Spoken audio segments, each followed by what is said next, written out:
Donc, je m'appelle Aurore Oussa, je suis assistante au projet et parcours de vie. Donc, mon métier, ça consiste à soutenir des personnes en situation de handicap dans l'élaboration, la construction et l'expression de leur projet de vie. Alors, c'est des grands mots. Quand je parle de projet de vie, c'est vraiment dans tous les domaines de la vie. Ça peut être de la scolarité, de l'emploi, du logement, enfin, ça peut être plein de choses. Ça peut être des petits projets ou des grands projets pour les personnes. Voilà. Donc, quand je dis qu'on soutient l'expression, l'élaboration et la construction de projets de vie, donc c'est vraiment, on va chercher le sens en fait que mettent les personnes derrière un projet. On va essayer de comprendre ce qu'elles cherchent à travers une envie, qu'est-ce qu'elles veulent être, qu'est-ce qu'elles veulent devenir, et à partir de là, on construit un projet. On va construire du coup les différentes étapes, les différentes voies possibles. Et l'idée, c'est que la personne, à chaque fois, elle ait suffisamment d'informations pour se positionner, pour faire des choix éclairés. L'idée aussi, c'est qu'on travaille avec l'environnement de la personne. Donc on s'appuie à chaque fois sur l'environnement de la personne, sur ce qu'elle considère comme important dans son environnement pour construire un projet. Du coup, nous, on part à chaque fois des envies de la personne. C'est-à-dire que c'est notre base de travail. Et en fonction de ça, en fonction de son envie, donc on va chercher le sens qu'il y a derrière. Et on va essayer de voir quelles sont les voies possibles pour la personne. Donc c'est ce que j'ai un petit peu expliqué, mais c'est vraiment essayer de comprendre quelles sont les voies possibles, à quoi ça engage à chaque fois. Et une fois qu'on a identifié quelles sont les voies, comment elle veut s'y prendre en fait.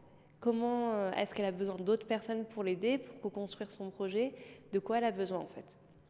Et à partir de là, on va l'aider à mobiliser des compétences, que ce soit dans son environnement ou d'autres professionnels.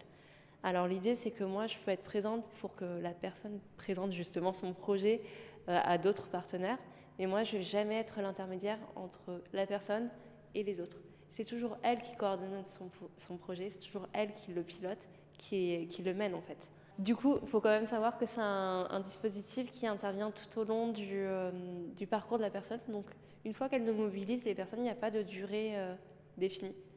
C'est vraiment quand elles le souhaitent, à leur demande. Donc, des exemples, j'ai des petits projets, puisque ça fait que 2 ans que je suis en poste.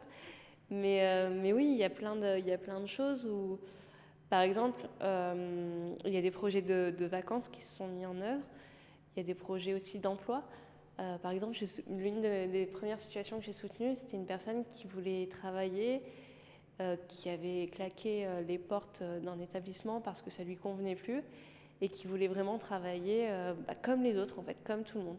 Et du coup, on a beaucoup réfléchi à ce que c'était que le travail pour elle, à comment elle imaginait sa vie professionnelle aussi, parce que c'était peut-être pas forcément 35 heures enfermées dans un bureau, pour elle en tout cas.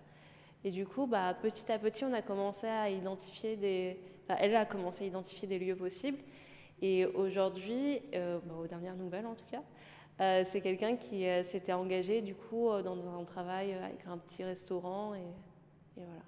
Pour nous, ce qui est important en tant qu'APPV, c'est de... Ouais, je regarde pas au bon endroit. Donc, pour nous, ce qui est important en tant qu'APPV, c'est vraiment de reconnaître la personne comme un sujet de droit, qu'elle s'autorise à se reconnaître elle-même en tant que sujet de droit et de la soutenir en fait dans la création d'un environnement autour d'elle, autour de son projet, qui la soutiennent et qui la reconnaissent aussi comme un sujet de droit. En fait, c'est un jeu de miroir tout le temps.